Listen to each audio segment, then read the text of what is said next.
এপারে মন্দির পাহারা, ওপারে মুসলিম বিচ্ছেদ, হিন্দুত্ববাদী জঙ্গিদের বর্বরতায় স্তব্ধ বিশ্ব।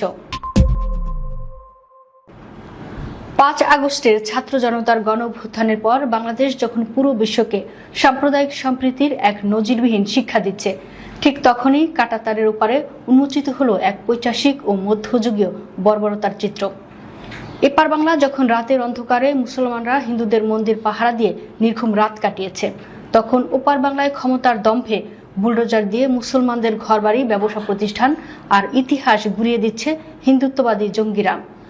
দুই বাংলার এই চরম বৈপরীত্য আজ বিশ্ববাসীর সামনে তথাকথিত সেকুলারিজম আর ভারতীয় মিডিয়ার ভণ্ডামির মুখোশ পুরোপুরি টেনে ছিঁড়ে ফেলেছে। সামাজিক যোগাযোগ মাধ্যমে ভাইরাল হওয়া ওপার বাংলার ভিডিওগুলো দেখলে শিউরে উঠবে যে কোনো সুস্থ বিবেকের মানুষ।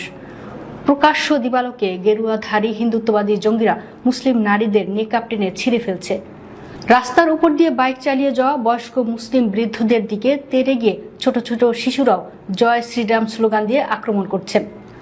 বর্বরতার এখানেই শেষ নয়। একটি কলেজের বাইরে দাঁড়িয়ে হিন্দুত্ববাদীরা প্রকাশ্যে হুমকি দিচ্ছে, এখন থেকে কোনো মুসলিম নারী বোরকা পরে কলেজে আসতে পারবে না, আগামীকাল থেকে বোরকা মেনে নেওয়া হবে না। দলবল নিয়ে মুসলমানদের মাংসের দোকান ও বিরিয়ানির হোটেল বুলডোজার দিয়ে গুঁড়িয়ে দেওয়া হচ্ছে। শুধু বর্তমানকে নয়, মুসলমানদের গৌরবময় ইতিহাসকেও মানচিত্র থেকে মুছে ফেলার নগ্ন চক্রান্ত চলছে পশ্চিমবঙ্গে। বারাসাতের ঐতিহ্যবাহী সিরাজ উদ্যান এর নাম পরিবর্তন করে রাখা হয়েছে শিবাজী উদ্যান। ইতিহাসবিদরা ক্ষোভের সাথে বলছেন, বাংলার ইতিহাসের সঙ্গে শিবাজীর বিন্দু মাত্র কোনো যোগসূত্র নেই।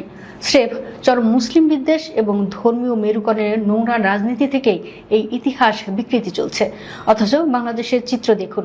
৫ আগস্টের পর যখন দেশে কোনো সরকার বা পুলিশ ছিল না, তখন পশ্চিমা মিডিয়া আর ভারতের সাউথ ব্লক যাদের উগ্রপন্থী তকমা দিত, সেই জামাতে ইসলামী, বিএনপি এবং সাধারণ তৌহিদি জনতা রাত জেগে হিন্দুদের মন্দির পাহারা দিয়েছে।